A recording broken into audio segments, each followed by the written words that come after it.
dari kebingungan dan ketidaktahuannya untuk tetap memimpin. Apalagi sekarang itu mohon maaf ya, setelah anaknya dipaksakan, si Gibran mohon maaf, dipaksakan untuk menjadi RI 2 lewat Pak Prabowo. Itu saya berkhayal ya. Bayangan saya mohon maaf ini, mudah-mudahan tidak benar. Nanti kalau misalnya Pak Prabowo menang menjadi presiden, mungkin tidak akan lama di dunia ini. Karena saya ngerti wataknya orang sana itu, saya ngerti. Supaya maaf yang itu maksudnya tidak lama itu bisa diperjelas sayang. Tidak lama itu artinya umurnya. Gitu. Supaya si Gibran ini menjadi RI 1. Saman bayang nih, Saman sebagai warga bangsa Indonesia yang sudah berkeluarga dan sudah dewasa. Kalau kita dipimpin anak kemarin sore yang tidak pengalaman di politik, lalu catur di kelas dunia, apa enggak dibuat mainan Republik Indonesia ini loh? Khayalan saya itu sampai di situ. Dan teori saya teori dialektika Marx tadi itu karena sana enggak menggunakan teori Marx, dianggap Marx itu komunis, Marx itu PKI, enggak, bukan. Marx itu berdiri sendiri, tese, antitese, sintese.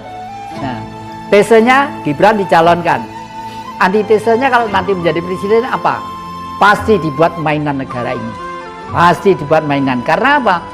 Karena masih banyak konglomerat oligarki yang bermasalah, banyak taipan yang menggelembung ke duit besar-besaran di Jakarta. Kalau saya cermati secara sepintas lalu, duit yang dicetak di Indonesia ini mas, 80% itu gerombol di Jakarta. Gerombol di Jakarta. Terpusat di Jakarta. Terpusat di Jakarta. Ada yang ditaruh Singapura, ada ditaruh di sini, ada ya ada berputar di sana untuk mendirikan perusahaan supaya ada tenaga kerja gitu, enggak masalah. Enggak kok itu, ya. Nah, yang 20% direbut Sabang Merauke. Hambok berdoa sampai tenggorokan ini jebol ya tetap miskin deh. Tetap kebagian yang kricik-kricik itu. Inilah. Ini karena kita punya PR satu. Peristiwa 65 harus kita luruskan. Lalu kita kembali ke kultur budaya leluhur, baik di bidang pertanian, kelautan, kehutanan, kehidupan sehari-hari dan lain sebagainya. Dan Mojopahit itu bukan barang khayalan, bukan dongeng, itu real ada. Di zaman Mojopahit, rakyat itu tidak boleh menderita, itu tidak boleh. Makanya sekarang itu rame, perkara dana amanah kerajaan itu rame. Secara rasional sekarang ini kalau Indonesia itu pemerintah itu waras ya, penduduk Indonesia itu 360 juta kurang lebih. Kekayaan laut, kekayaan hutan, kekayaan mineral dan semua potensi kekayaan negeri ini, manusia Indonesia itu tidak bekerja, 1 bulan 6 juta itu loh megang duit per orang. Meskipun tanpa bekerja. Meskipun tanpa bekerja.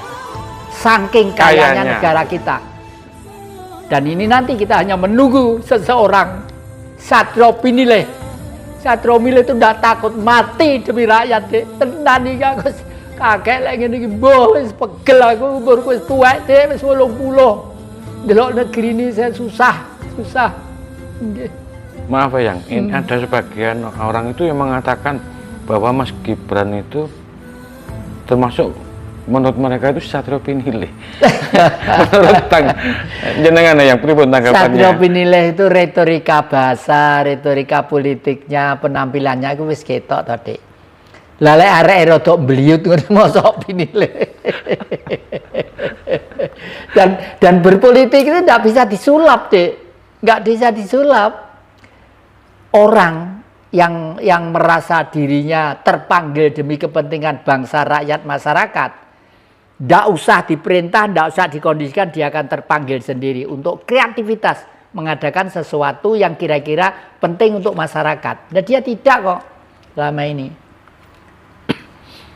Itu. Terus terkait kalau toh nanti itu memang terjadi pemakzulan pada Pak Jokowi, kira-kira dampaknya entah itu baik atau buruknya apa itu ya?